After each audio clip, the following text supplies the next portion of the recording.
नमस्कार बच्चों। तो चलिए आज के इस वीडियो में हम लोग जानते हैं क्लास 8 के मॉडल साइंस सेट को लेकर, जो कि झारखंड बोर्ड के द्वारा जैक बोर्ड के द्वारा जारी किया गया है।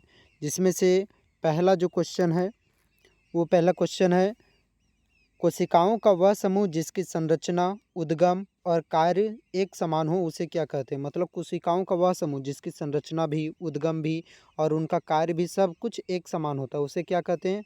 आपके सामने ऑप्शन है कोशिका झिल्ली, केंद्रक, उत्तक, जीव द्रव्य। तो इसके लिए जो करेक्ट आंसर हो जाएगा आपका वो हो जाएगा उत्तक। हम लोग उसे उत्तक कहते हैं, ठीक है। दैट मीन्स यानी कि ये आपका उत्तक सही हो जाएगा, option number C. Question number 2 में आते हैं, एक कोशिकीय जीव कौन सा है। इनमें से कौन सा 4 जीव को आप लोगों के सामने ऑप्शन रखा गया है, इनमें से आपको एक कोशिकीय जीव के बारे में बताना है कि कौन सा एक कोशिकीय जीव है। एक कोशिकीय जीव किसे कहते हैं, जो एक ही कोशिका से मिलकर बने होते हैं, ठीक। और एक होता है बहुकोशिकीय, जो बहुत सारे कोशिकाओं से मिलकर बने होते हैं, जैसे कि मनुष्य हो गया, कुत्ता हो गया, बिल्ली हो गया, ये सभी, ठीक। ऑप्शन नंबर ये है मक्खी, बी है केचुआ, ऑप्शन नंबर सी है अमीबा, ऑप्शन नंबर डी है तितली। तो ये वाला तो आप सभी को जानते ही होंगे, तो इसका करेक्ट आंसर हो जाएगा ऑप्शन नंबर सी अमीबा, ठीक। क्वेश्चन नंबर 3 में हम लोग पढ़ते हैं, सजीव के शरीर की संरचनात्मक एवं क्रियात्मक इकाई क्या है। मतलब सजीव के जितने भी सजीव हैं उनके शरीर की जो संरचनात्मक इकाई और क्रियात्मक इकाई होती है वो क्या है। कोशिका है, कोशिका भित्ति, उत्तक और कोशिका झिल्ली। मुझे नहीं विश्वास होता कि आप सभी कोई इस क्वेश्चन का आंसर नहीं जानते होंगे, तो आप सभी को इस क्वेश्चन का आंसर कमेंट बॉक्स में भी दे सकते हैं, ठीक। और बाकी आप सभी जितना भी आप कुछ आंसर ऐसे भी होते हैं जो आप पहले से ही जानते हो, तो कितने उत्तर को आप सही कर पा रहे हैं वो भी कमेंट बॉक्स में आप बता सकते हैं। मैं सभी का कमेंट पढ़ता हूँ, ठीक है। तो इस 3 का वैसे तो मैं आंसर बता दे रहा हूँ, इसका आंसर हो जाएगा ऑप्शन नंबर ये कोशिका। क्वेश्चन नंबर 4 में आते हैं, निम्न में से अधातु कौन सी है। 4 ऑप्शन दिए गए हैं आपके सामने में, और 4 में से आप लोगों को बताना है कि इनमें से अधातु कौन है। सल्फर है, कार्बन है, ऑक्सीजन है, इनमें सभी। देखिए इनमें सभी मैंने पिछले भी वीडियो में बता रखा था कि अगर आपके सामने में ऑप्शन रहता है इनमें से सभी, तो आप इनमें से सभी में जाइएगा, ठीक है। बट आप उसी केस में इनमें सभी को स्किप करिएगा जब आपके पास ठोस कारण हो कि नहीं मैं कंफर्म हूँ कि ऑप्शन नंबर ये होगा, या फिर कंफर्म है कि ऑप्शन नंबर बी होगा, तब आप सेलेक्टिव को चूज करिएगा, ठीक है। वरना आप इनमें से सभी में जाइएगा। वैसे तो यहाँ पर देखिए सल्फर भी आधातु है, कार्बन भी आधातु, ऑक्सीजन भी आधातु है। तो इसके लिए जो करेक्ट आंसर हो जाएगा ऑप्शन नंबर डी हो जाएगा, इनमें सभी, ठीक। क्योंकि ये सल्फर है, कार्बन है, ऑक्सीजन, ये सभी जो तीनों हैं वो सभी इलेक्ट्रॉन को ग्रहण करते हैं, और इलेक्ट्रॉन को ग्रहण करने वाले अधातु कहलाते हैं, जबकि इलेक्ट्रॉन का जो त्याग करते हैं उसे हम लोग धातु कहते हैं। क्वेश्चन नंबर 5 में बढ़ते हैं, निम्न में धातुओं का उपयोग कहाँ किया जाता है, ठीक। धातुओं का उपयोग कहाँ कहाँ करा जाता है, पटाखों में, उर्वरक में, खाना बनाने वाले बर्तन में, या इनमें सभी।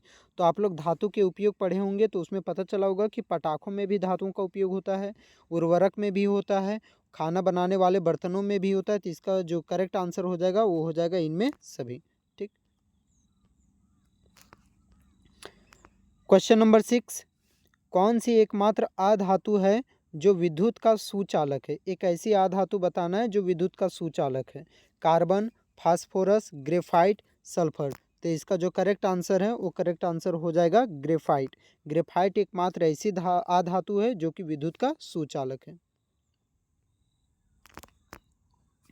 नेक्स्ट क्वेश्चन में बढ़ते हैं, क्वेश्चन नंबर 7, सूक्ष्म जीव की वृद्धि को रोकने के लिए किसका उपयोग करा जाता है। सूक्ष्म जीव की जो वृद्धि है उसे रोकने के लिए किन किन चीज़ों का प्रयोग किया जाता है।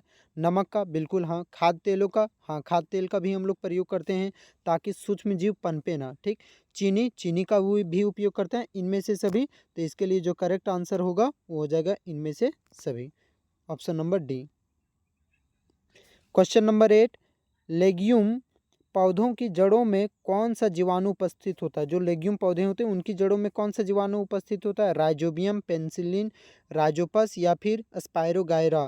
तो इसके लिए जो करेक्ट आंसर हो जाएगा आपका वो हो जाएगा ऑप्शन नंबर ये राइजोबियम। नेक्स्ट क्वेश्चन आते हैं, क्वेश्चन नंबर 9, भिंडी की पीत किस सूक्ष्म जीव से होता है। देखिए सूक्ष्म जीवों द्वारा पौधों में कुछ रोग पनपते हैं, जैसे कि कुछ कुछ पौधे ऐसे भी होते हैं जैसे कि नींबू कैंकर, तो नींबू कैंकर जो होता है वो जीवाणु के द्वारा होता है। ये सभी क्वेश्चन आ सकते हैं आपके एग्जाम में, ठीक है। नींबू कैंकर जीवाणु के द्वारा होता है। गेहूं की रस्ट वो होता है कवक के द्वारा। भिंडी की पीत वो होता है विषाणु के द्वारा। तो यहाँ पर देखिए भिंडी की पीत के बारे में बोला गया है। तो भिंडी की जो पीत होता है वो किस सूक्ष्म जीव से होता है, तो होता है आपका ऑप्शन नंबर डी विषाणु से होता है, ठीक। क्वेश्चन नंबर 10, विद्युत द्वारा किसी पदार्थ पर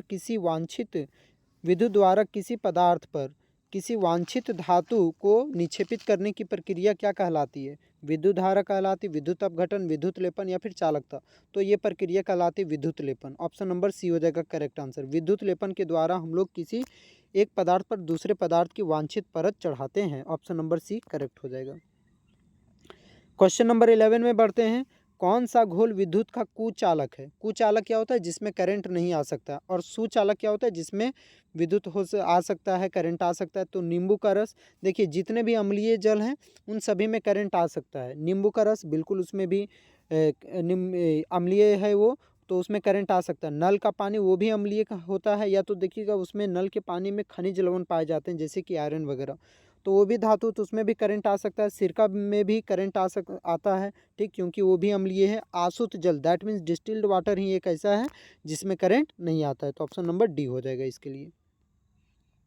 नेक्स्ट क्वेश्चन को हम लोग देखते हैं। क्वेश्चन नंबर 12, विद्युत अपघटन का उपयोग है। विद्युत अपघटन का क्या उपयोग है? ठीक, धातुओं के निष्कर्षण में, धातुओं के शुद्धिकरण में, इलेक्ट्रोप्लेटिंग में, इनमें से सभी। तो इनमें से सभी हो जाएगा। विद्युत अपघटन का उपयोग जो करा जाता है धातु के निष्कर्षण में भी किया जाता है, जैसे कॉपर सल्फेट से कॉपर को प्राप्त करना, ठीक है। धातुओं के शुद्धिकरण में भी होता है, इलेक्ट्रोप्लेटिंग में भी होता है। इनमें से सभी हो जाएगा इसके लिए correct answer. Option number D. Question number 13, निम्न में कौन जीवों के जनन की अलैंगिक विधि है? जीवों के जनन की अलैंगिक विधि कौन है? निषेचन, कायंत्रण, मुकुलन, गर्भाधारण। तो इसके लिए जो करेक्ट आंसर हो जाएगा आपका, वो जीवों के जनन की अलैंगिक विधि निषेचन में होती है, ठीक है। किस में होती है? निषेचन में। 13 का हो जाएगा ऑप्शन नंबर ये, निषेचन। क्वेश्चन नंबर 14 में बढ़ते हैं। बाह्य निषेचन किस में होता है? मछली में, स्टारफिश में, मेढक में या सभी में?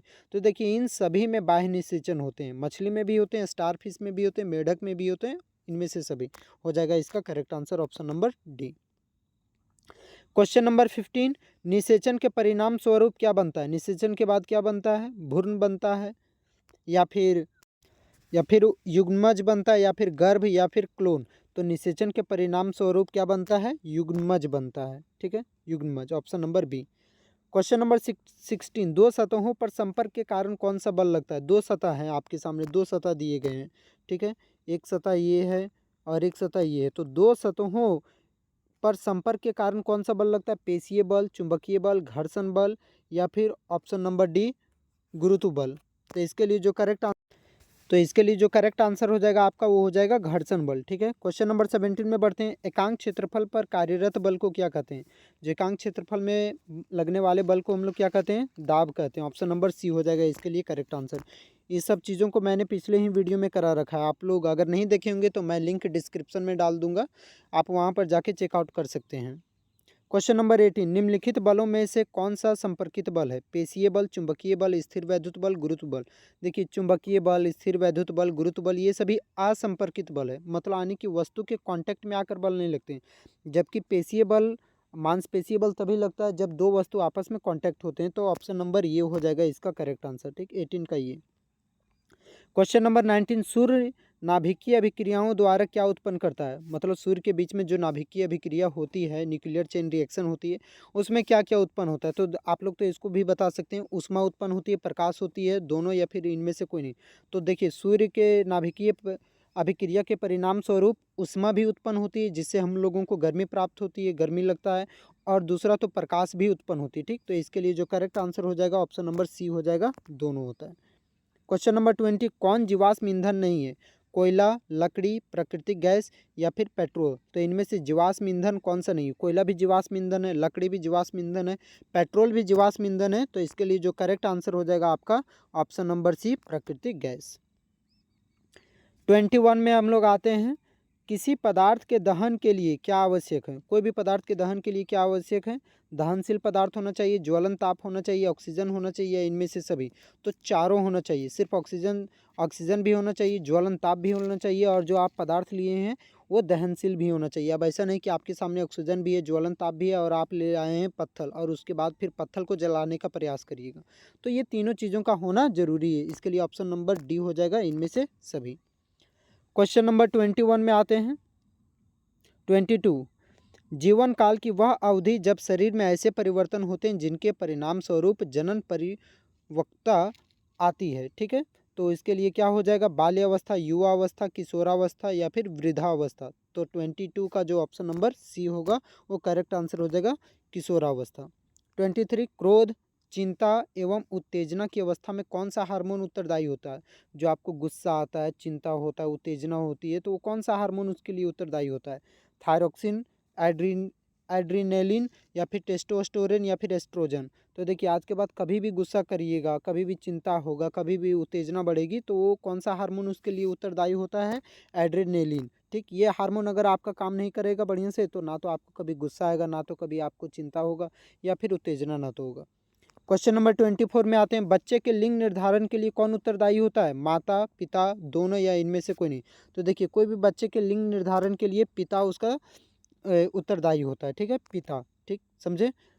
क्वेश्चन नंबर 25, यदि आपतन कोण का मान 30 डिग्री तो परावर्तन कोण का मान कितना होगा? तो वो 30 डिग्री हो जाएगा, वो भी 30 डिग्री, क्योंकि एंगल आई और एंगल आर दोनों आपस में क्या होते हैं? बराबर होते हैं, तो वो भी 30 degree. That means option number C. 26 में आते हैं। समतल दर्पण से बना प्रतिबिंब कैसा होता है? समतल दर्पण में बनने वाले प्रतिबिंब का प्रकृति कैसा होता है? आभासी होता है, वास्तविक होता है, धुंधला, इनमें से कोई नहीं? तो देखिए, वास्तविक और उल्टा होता है अवतल दर्पण में। ठीक, आभासी और सीधा होता है समतल दर्पण में। तो 26 का ऑप्शन नंबर ये हो जाएगा करेक्ट, आभासी होता है। क्वेश्चन नंबर 27, वह यंत्र जो दृष्टि रेखा पर नहीं रहने वाले वस्तुओं को भी दिखा सकता है। मतलब जो दृष्टि रेखा पर, हमारे दृष्टि रेखा पर हैं भी नहीं, फिर भी हम उसे देख सकते हैं, तो वो यंत्र कौन सा यंत्र कहलाता है?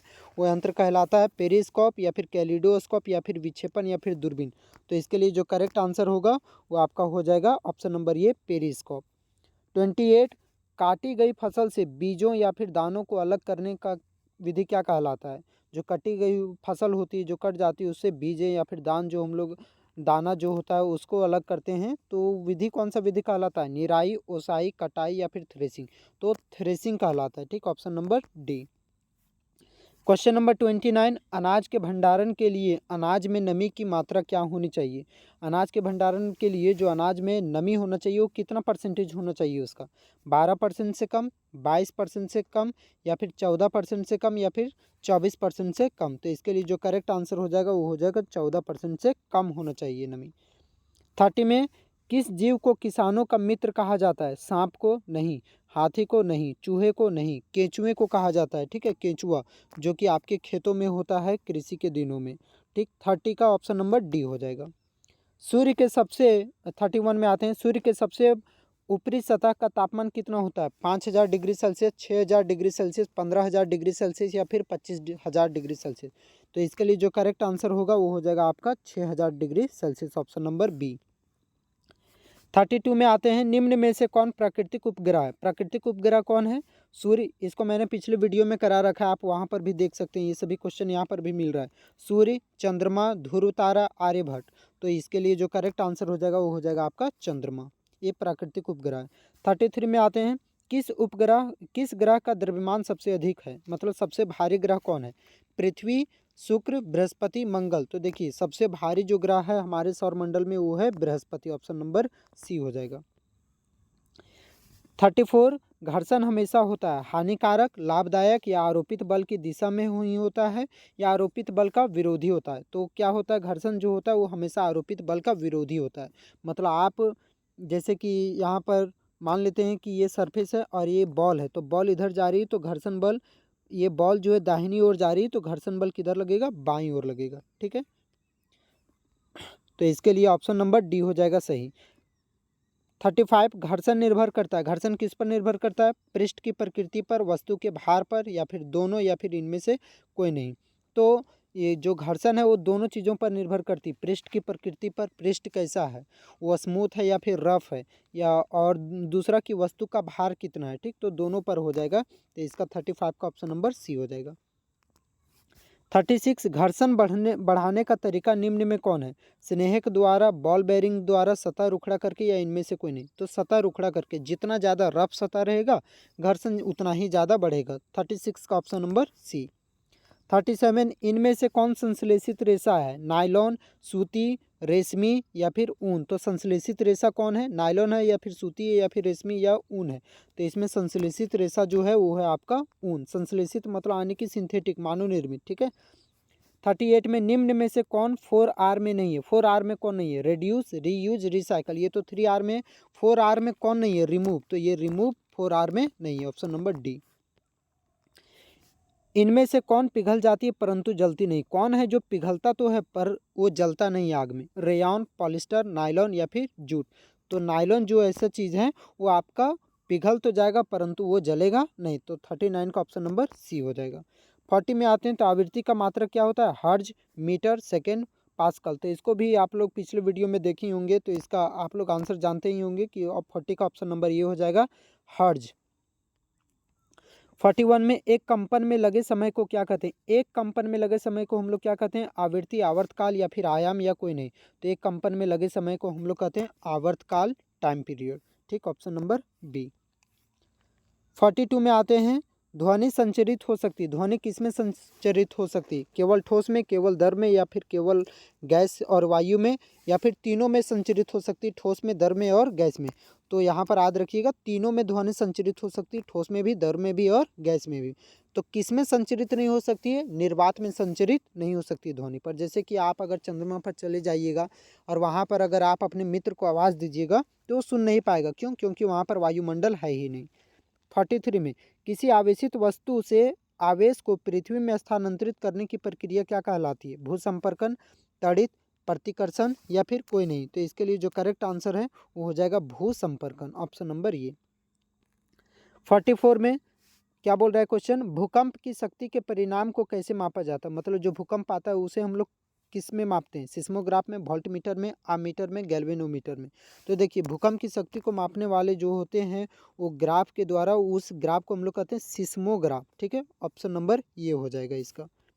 45 आवेश कितने प्रकार के होते हैं? तो आवेश दो प्रकार के होते हैं, एक ऋण आवेश और एक धन आवेश। तो ये तो जानते ही होंगे। 45 का ऑप्शन नंबर बी हो जाएगा।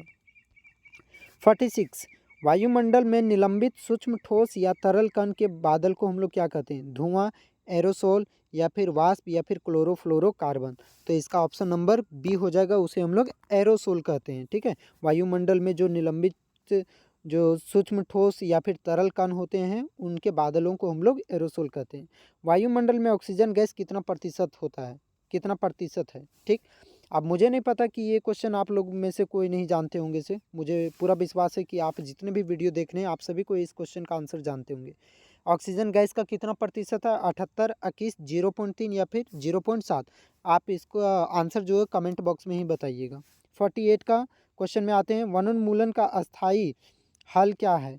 तो अस्थायी हल क्या है? मरुस्थलीकरण या फिर जंतु संरक्षण या फिर पुनर्वनरोपण या फिर पुनः चक्रण। तो इसके लिए जो वनोन्मूलन का स्थायी हल कि पुनः हम लोगों को पेड़ पौधे लगाना चाहिए, पुनः वन रोपण हो जाएगा। ठीक है।